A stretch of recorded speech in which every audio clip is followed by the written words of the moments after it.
Hey, what's up, and welcome to QnA, the show where I take your questions from YouTube and Twitter and answer them here in video format.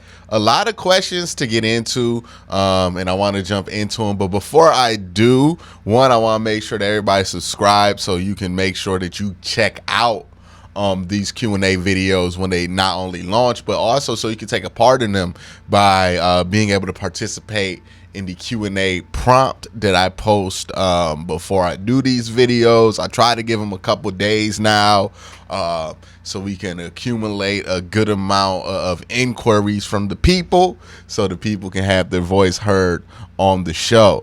The other thing I wanted to get into was this quarterback coach opening, which I saw a lot of people talking about. There's a lot of questions, so instead of just highlighting one person's question on it, I thought that it would probably be better if I just address the quarterback coach thing and what I think they could do with it. I mean, who are some candidates that I can throw out there that I think might be, intriguing for one reason or the other. There's three candidates that come to mind to me. Two have been in Deshaun Watson's orbit for quite a while, and then one I think is not in his orbit, but he's in the orbit of offense that I think Deshaun has shown that he has a lot of fondness for, and would like to play in something a little bit more similar to that. So that being said, those guys are Brandon Streeter. Now, if you're not a college football fan, you might not be familiar with him. If you are a college football fan, you still might not be familiar with him. Who is Brandon Streeter? Brandon Streeter is the former Clemson offensive coordinator. He was offensive coordinator last year and quarterbacks coach. But more importantly, he's been the pass game coordinator and the quarterbacks coach at Clemson, or at least he was since 2015, around the time when Deshaun, really hit his stride at Clemson there. So this is a guy who's familiar with the offensive system that Deshaun likes to run. He's familiar with Deshaun Watson as a person. Now, again, this is college Deshaun versus pro Deshaun, so a little bit different there. And most importantly, he's available. He recently got fired from Clemson as their offensive coordinator after the 2022 season. So now he's available. Another guy to look at is TJ Yates, who was Deshaun Watson's quarterback coach in 2020. Well, he was the quarterback. He was an assistant quarterbacks coach in 2020. Former quarterback in the NFL. He's really been working his way up through the ranks. Was a pass game specialist for the Falcons in 2021. Got demoted, I think, or maybe promoted to wide receivers coach. I don't know how that works. But right now he's a wide receivers coach. I think he would take the opportunity to become a true quarterback coach again. And I think that's something that he would leave his current job for. This is a guy who was a quarterback's coach, or at least in that room with Deshaun when everything was going right for him in 2020, might be somebody you want to look at. And the last guy is David Garrardi. He's interesting because he's on the come up. This is a dude who, he was an assistant. He was a grad assistant at Northwestern in 2016. Comes to the NFL in 2018, right around when Patrick Mahomes comes. For 3 years up until 2020, he was offensive quality control, and then in 2021, he became assistant quarterbacks coach / pass game analyst, and that's what he was this year as well. Was assistant quarterbacks coach and pass game analyst, because I think Matt Nagy's the quarterback coach over there. So this is a guy who's been around the system that you want to replicate, can add some things in, relatively new to the profession. I believe he's a former player as well. That name sounds familiar. But this is a guy who's been around. I think he knows a lot of the stuff that Deshaun wants to run, and can help the Browns reach their goals there at the quarterback position. So a lot of people were talking about the quarterback coach situation. That's my thoughts on it. Now we can get into some of the actual questions from this week. And the first question comes from Greg Perkins, who says, "Hey Q, do you feel like Chubb can add the element of being a significant receiving threat out the backfield during the offseason, or do you feel like he might remain somewhat of a liability in that aspect?" He's not going to become a different player. right? Like, that's just out of the realm of possibilities that he just becomes like Christian McCaffrey out of nowhere. He's not that. That's not what he ever was. But what he is a running back who can work in tandem with another running back. Like, that's what he's done his whole career. So this ideal that Nick Chubb has to be everything is counterintuitive to how Nick Chubb has always been used throughout his career, right? Like, it really like cracks me up that there is like this contingency of fans, and I kind of get why they do it because Nick Chubb's like really good, but people want Nick Chubb to do everything. And Nick Chubb has never even wanted to do everything. But, like, this is what people want out of him. And he's never been that guy. Like, at Georgia, he split carries with Sony Michel. Before that, he was splitting carries with Todd Gurley. Then Todd Gurley got hurt, and he was splitting carries with somebody else. Like, he's always split carries throughout his career. In the NFL, in college, you can find it. He split carries. And he's fine with doing that because he understands that he has a specific skill set that he's really good at. And then he has things that he's not, right? And one of the things he sucks at is the receiving stuff. And it's not just like him running the routes, him catching the ball. Like, where he needs to get better to be out there on third down is just straight up pass protection, because sometimes this is a disaster with him. So that's why Nick Chubb isn't on the field on third down. And will he become a significant receiving threat? Probably not, because like, he's talented enough, he's developed enough that if that were something that he was going to be, he would already be it. And he is kind of what he is, which is a really, really, really, really, really good downhill running back. Not necessarily a guy you want to throw the ball to 8 times, though. So that's just who Nick Chubb is. And the Browns got to do a better job of putting around him somebody who can make up for his faults. So now they have to look for somebody who does all the stuff Nick Chubb does not do well, right? Receive, block on third down, like all of these things, the pass protection thing, understanding the scramble drill, this stuff that Nick Chubb stinks at. That's who you need to bring in to help with, because that's how this works with him. The next question comes from Gerard Bates, who says, "Hey Q, love the show. With the Browns' success heavily relying on the success of Deshaun Watson, do you think it would be wise to spend big in free agency and restructure big contracts?" Yes. Yeah, it would be wise to restructure contracts, and it's going to be something that they're going to have to do constantly throughout the rest of Deshaun's career, hopefully, right? For them, right? They want Deshaun to retire as a Cleveland Brown, have a great storied career, probably, hopefully win a championship or two. So you want to be in a way, it is a burden to deal with the quarterback contract, but truthfully, it's a privilege.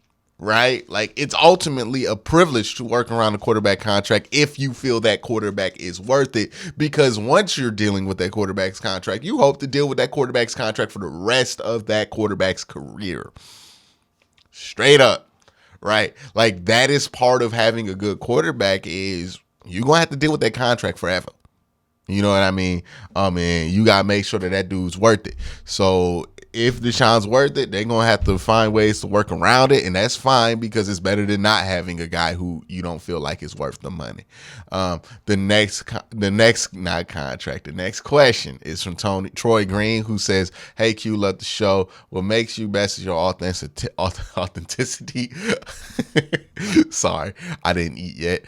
You tell the truth. My question is, do you think our Browns are better off filling an explosive player and interior defender through the draft or free agency?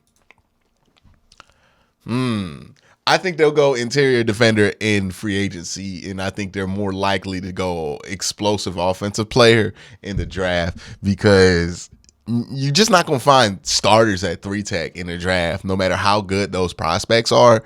Because if you to best kind of comprehend what I'm trying to say here, I would recommend everybody go to at least one training camp practice and try to get really close to the players, as close as they allow you to. Because that was the one thing I noticed when I went to camp was, these guys that look big in college, you put them next to an NFL running back or an NFL, position player at the same position, and you start to realize that there's a whole nother level of strength and conditioning that goes on in the NFL versus any college. And it don't really matter what college they went to. Like maybe Alabama, and that's it.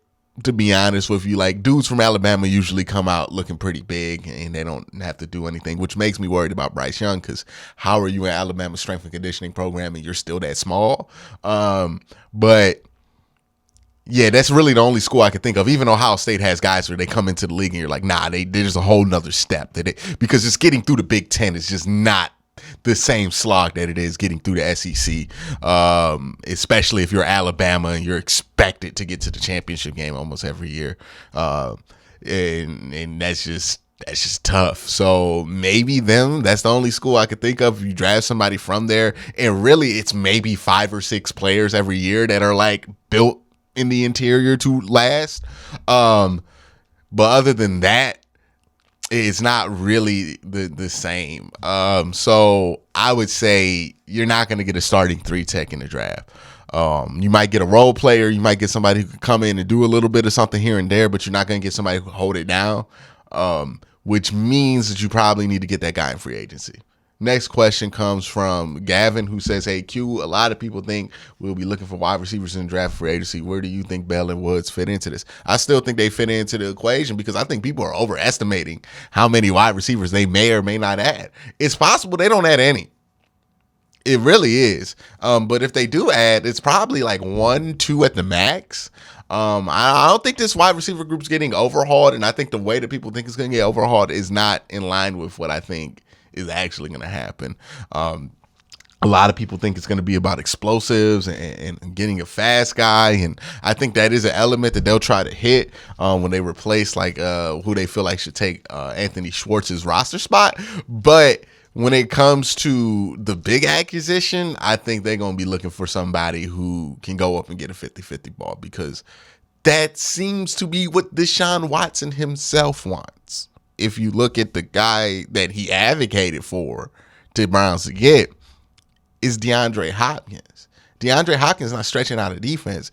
DeAndre Hopkins is catching 50-50 balls. And I think Deshaun knows, just like I know, like, hey, man, we probably would have won like 2 more games if we had somebody who could catch a 50-50 ball in those 6 games that Deshaun played alone. Straight up. Noah Brown with the next question says, hey, Q, if everything goes our way this season, the Browns are in for a playoff push. There's one inevitable in the playoffs. I fear Patrick Mahomes. He's 3-0 against us in his career. What are the strengths the Browns have to over?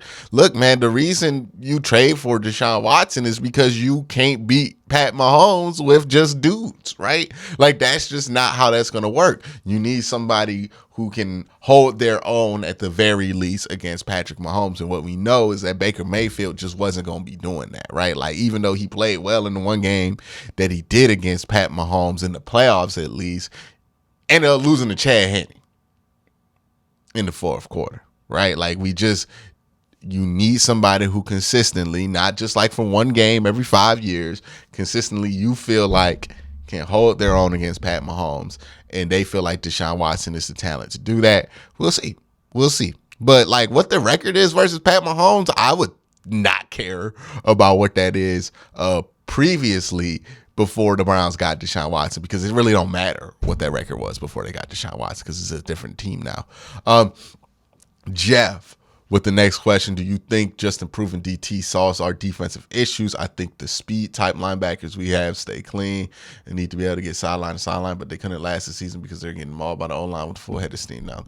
Yeah, I think the D-line issues really added into the linebacker injuries. I think you also just had an unlucky year with linebackers. Sometimes that happens where you just have a ton of injuries at the position.